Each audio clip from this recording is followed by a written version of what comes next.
Vamos a hablar de economía, vamos a recibir a nuestra siguiente invitada. Gracias por venir, gracias Delfina Rossi por estar aquí. Es economista y doctora en ciencias políticas. Un placer tenerte aquí. Haciendo el doctorado, Bueno. doctoranda. No, me falta un montón. ¿Falta mucho todavía? Sí, Pero estás en ese trámite. Sí, estás sí. en ese trámite. Bueno, vamos a hablar de economía y vamos a hablar de esta situación. En particular vamos a comenzar, si te parece, por el tema del presupuesto, que es uno de los temas de la semana. Definitivamente, toda la negociación. ¿Qué pensás que va a pasar con el tema de los gobernadores? Que creo que van a ser el rol probablemente central en esta discusión, en este debate. Sí, me gustaría ponerlo en contexto, ¿no? Sí. Porque hay que recordar que hace más o menos un mes, ¿no? 3 semanas, por decreto de necesidad de urgencia, el gobierno decide sacar el Fondo Sojero, ¿no? Entonces ya limita el Fondo Federal Solidario la coparticipación, los recursos que reciben, parte de los recursos coparticipables que reciben las provincias y las intendencias del gobierno nacional. Entonces, la verdad que a mí me parece que primero hubo una persecución, una limitación de los presupuestos provinciales para después sentarlos a la mesa a negociar. Un presupuesto que parece evidentemente que primero se está negociando en Washington con el FMI y que todavía no se llegó a las comisiones en el Congreso, por ejemplo, y que la verdad que está haciendo bastante manipulado políticamente y que económicamente, más allá de la no sustentabilidad política, que estaban hablando muy bien antes acá, también hay que decir que económicamente no va a ningún lado, porque la verdad que el gobierno de Mauricio Macri llegó en diciembre de 2015 diciendo que el problema era el déficit, pero triplicó el déficit fiscal desde que gobierna, sacándole impuestos a los que más tienen y debilitando las estructuras sociales y del Estado, retirándolo de la economía y agravando cada vez más la crisis económica que vivimos. Con respecto a lo primero que decías, una cuestión, digo, el gobierno podría responder de qué es lo que viene diciendo el ministro Frigerio, que es la primera vez que se lleva adelante un presupuesto para presentar en el Congreso con este nivel de debate previo, digamos, y con la idea de llegar con un Hablan acuerdo. mal de ello de los años anteriores, entonces. Digo, te lo transmito No porque sé. es lo que dice el ministro Frigerio, por eso te lo Sí, transmito. la verdad que me parece que el diálogo lo están teniendo mucho más afuera de nuestro país que con los actores sociales y con el resto, sobre todo con los diputados y diputadas nacionales, con los senadores y senadoras. Yo no veo ese diálogo, más que nada cuando firmaron un acuerdo con el FMI en donde la negociación es la reducción del déficit, es la paritaria del 8% con los estatales, llevaron adelante el DNU, que también, el decreto, perdón, que congela las contrataciones en el Estado, que achica el Estado público, que no saben cómo van a financiar la pública, deja que empresas caigan y pasan a ser deficitarias para justificar su cierre o el despido masivo de trabajadores, como es Astillero Río Santiago. La verdad que yo creo que es un modelo de desguace del sector público con la consecuencia que ello tiene para la economía en general. Porque miren, acá el punto clave en realidad es que el presidente y su equipo económico ha insistido constantemente que reducir el déficit fiscal es lo que va a permitir generar empleo en el sector privado.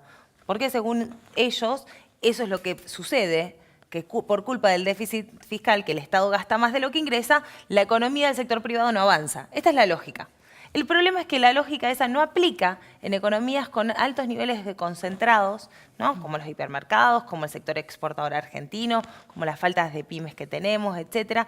No aplica, y es más, me atrevería a decir, desde Keynes a esta parte, que en ningún lugar del mundo ha aplicado y que los países se desarrollan y los mercados se crean y prosperan y existen gracias a un Estado presente. Entonces nos ponen en una encrucijada con un relato que poco tiene que ver con el verdadero problema macroeconómico de la Argentina, el verdadero desequilibrio, termino en esto, que es el frente externo, que es que no tenemos los dólares necesarios que la economía necesita. Quiero dejarlo a Nico que pregunte, pero no me quiero quedar con esto, porque vos estás hablando de déficit y había superávit en el gobierno anterior y lo dejaron con déficit al Estado. Digo, también hay que entender esta en el cuestión. 2003 tampoco había superávit, había una situación económica muy compleja. Pero hubo superávit durante el kirchnerismo. Sí, por supuesto. Y terminaron con déficit. Pero sin pagar deuda.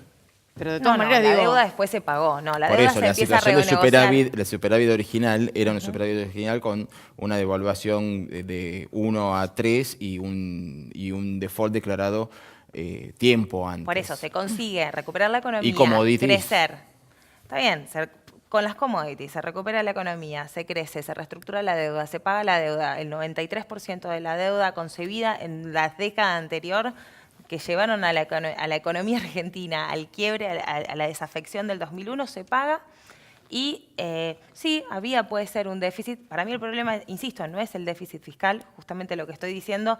Pongo en contradicción el discurso del gobierno. El problema de la economía no es el déficit fiscal, que los estados, por suerte, no son como las familias, sino que lo pueden mantener y graduar en función de cómo lo financien, más si es financiamiento en pesos, con deuda pública en pesos, que hay una diferencia importante que endeudarse en dólares. Pero el problema de este gobierno es que con las desregulaciones que hicieron, con la apertura cambiaria, con permitir la fuga de capitales, con la bicicleta financiera, necesita dólares. Y por eso terminó en el FMI. Porque no van al FMI a pedirle plata para pagarle a los maestros o a los jubilados que ganan en pesos. Van al FMI a pagarle dólares para financiar las escasez de divisas que tienen. Entonces, está claro que no coincidís en la receta, pero ¿cuál es tu diagnóstico de cómo estaba la economía en diciembre del 2015? Mira, la economía en diciembre del 2015, quizás un año anterior, chocó con algo casi clásico que le pasa a la economía argentina, que es lo que llamamos los economistas chocar con la restricción externa, ¿no?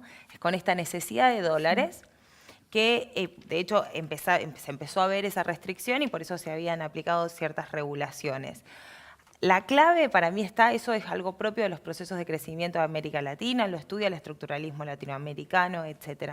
La clave es cómo hacemos que recuperar la economía, recuperar el crecimiento y al mismo tiempo industrializar nuestro país con más fuerza para no tener tanta necesidad de dólares en cuanto a la importación, ¿no? Y para eso necesitamos industria, necesitamos empleo, necesitamos valor agregado, etc. El problema es que yo creo que empiezo de nuevo, había conflictos y había debilidades en el 2015, que creo que se debían a la escasez de industria, a la escasez de determinados procesos productivos.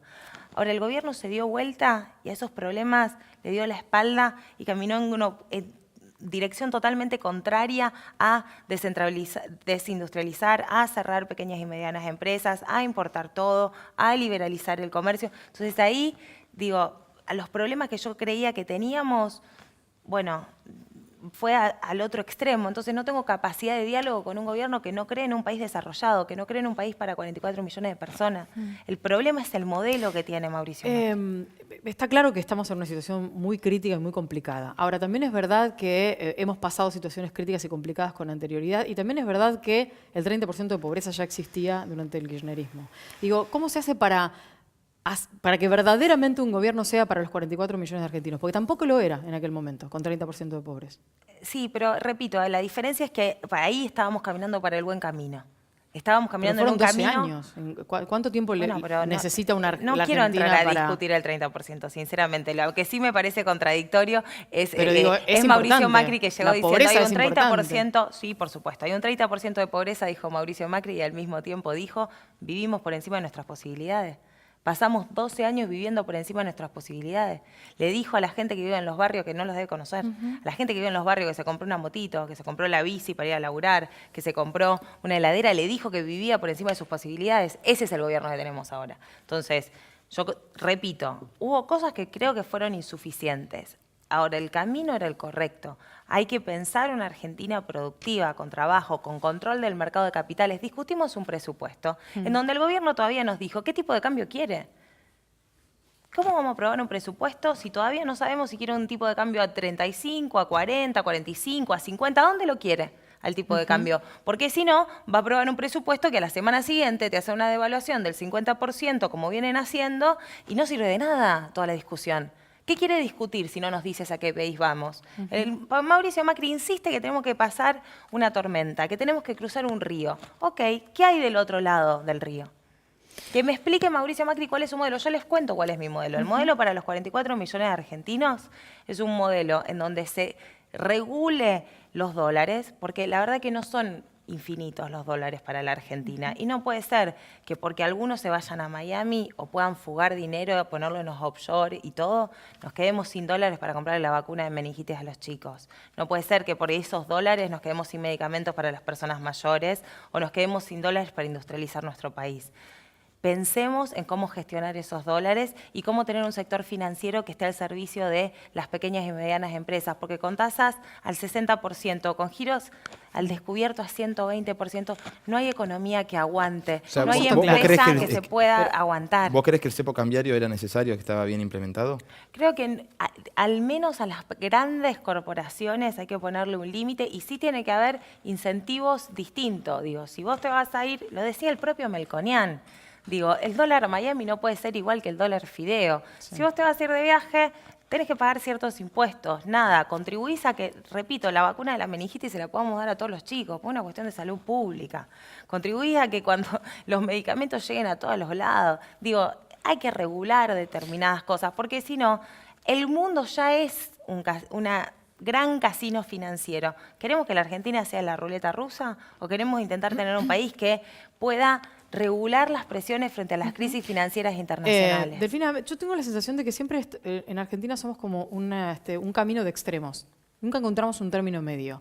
Me parece que había algunas cosas muy buenas del gobierno anterior y un montón de irrealidades. Sí. Y del mismo modo me parece que hay cosas que están encaminadas hacia un lugar que podría haber sido bueno y un montón de otras irrealidades en este gobierno. Digo, ¿cuáles son las buenas? Porque me las perdí. Y mira, por ejemplo, a ver, estamos pagando unas tarifas tremendamente altas, pero también es verdad que lo que había antes no era una realidad. Entonces digo, en ese punto hubo 12 años en los que... Ahí vamos a aclarar algo. No es que las tarifas nunca se pagaron, las pagaba el Estado. Había un sistema redistributivo. Pero era una irrealidad, por eso digo es una irrealidad, a eso me refiero. No es una realidad, porque con los impuestos de los argentinos se pagaban esas tarifas. Pero la gente nadie de la se ciudad las autónoma regalaba. de Buenos Aires pagaba 12 pesos la luz. Está bien, y la gente del interior pagaba 2.500. No, pero podemos rediscutir. Yo no creo que haya estado bien el cuadro tarifario. Era ahora, pésimo el cuadro tarifario. No es verdad que nadie las pagaba. Las pagaba el Estado.